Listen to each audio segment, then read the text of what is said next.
Inspiring story of kindness and humanity. The first thing he noticed wasn't the cold. It was the way the man tried to hide it. On a freezing New York night, when the wind cut through coats, like they were made of paper and the streets hummed with people too busy to care, Daniel Harper stood outside a convenience store gripping a cup of coffee that had already gone lukewarm. Across the sidewalk, just beneath the flickering glow of a broken streetlight, an older man sat on the pavement, shoulders hunched, pretending not to shiver, pretending not to exist. Daniel had seen people like him before, everyone had. People you pass without seeing, people you step around like cracks in the sidewalk. But tonight felt different.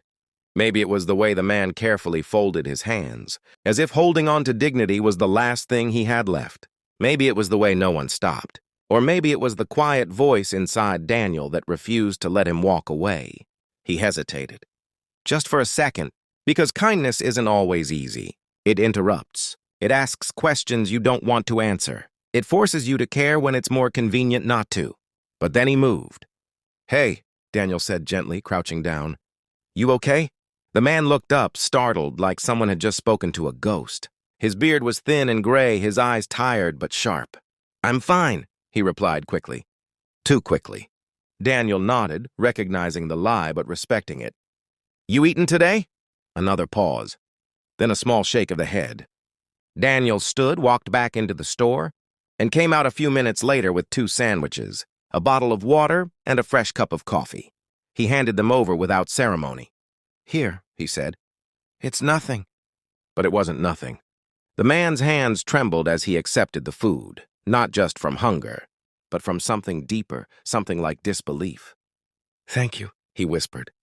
Daniel sat down beside him, not above him, not in a rush, beside him.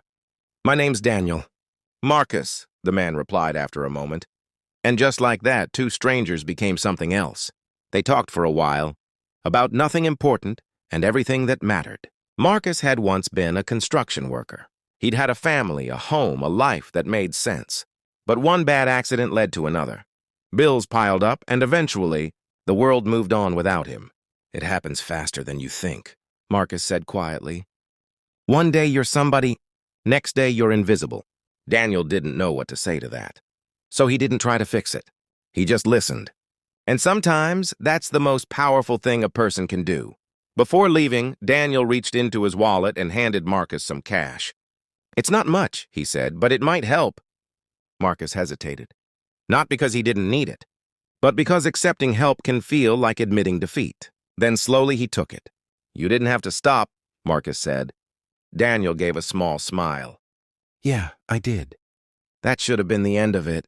Just another quiet act of kindness in a city that forgets everything by morning. But it wasn't. Because 3 days later, Daniel's life fell apart. It started with a phone call, the kind that makes your stomach drop before you even answer. His company, where he'd worked for 8 years, was downsizing. Budget cuts, restructuring, words that sounded professional but felt like a punch to the chest. "You're a great employee," his manager said. "This isn't personal." But it always is. By the end of the day, Daniel was packing his desk into a cardboard box, trying to ignore the way people avoided eye contact as he walked out. By the end of the week, his savings didn't feel like enough. By the end of the month, the fear had settled in. Real fear. The kind Marcus had talked about. One night, unable to sleep, Daniel found himself walking the same streets again, past the same store, past the same flickering light. And there, sitting in the same spot, was Marcus. But something was different. He wasn't alone. A small group of people stood around him. 2 women. A teenager, a man in a business suit. They were handing out blankets, food, even warm clothes, laughing, talking, helping. Daniel slowed, confused. Then Marcus looked up and saw him, and smiled. "Hey," Marcus called out, his voice stronger than before. "You came back." Daniel walked over, trying to process what he was seeing. "What's going on?" Marcus stood up, brushing off his coat. It was new, clean. "You are," Marcus said simply. Daniel frowned. "What?" Marcus gestured to the group. "After you left that night, I couldn't stop thinking about it. One person stopped, just one, and it changed everything." He pointed to the others. "I told my story. Someone listened. Then they told someone else, and now This happens every night. Daniel looked around, overwhelmed. People who didn't know each other, coming together for no reason other than to help, all because of a moment he almost walked away from. You started something, Marcus said.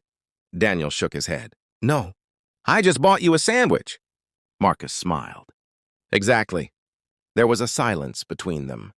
Not empty, but full, heavy with meaning. Then Marcus reached into his pocket and pulled out an envelope. What's this? Daniel asked. Open it. Inside was cash. More than Daniel had given him. More than Daniel expected. I can't take this, Daniel said immediately. You can, Marcus replied. Because it's not from me. Daniel looked up. It's from them, Marcus said, nodding toward the group. I told them about you. About what you did?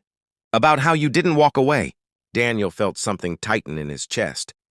They wanted to help, Marcus continued.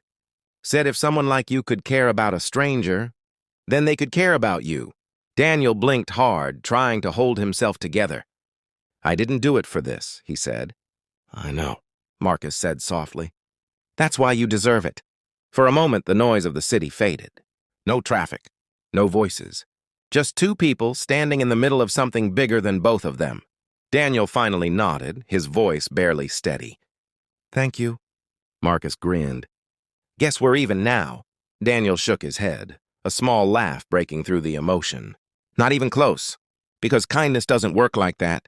It doesn't keep score. It multiplies. That night, Daniel didn't just go home. He stayed. He helped hand out food. He talked to people. He listened. And for the first time since losing his job, he didn't feel lost. He felt needed. Weeks passed. The group grew. What started as a handful of strangers became something real, a community. People brought what they could. Time, food, warmth, hope. And Daniel? He found something he hadn't even realized he was searching for. Purpose.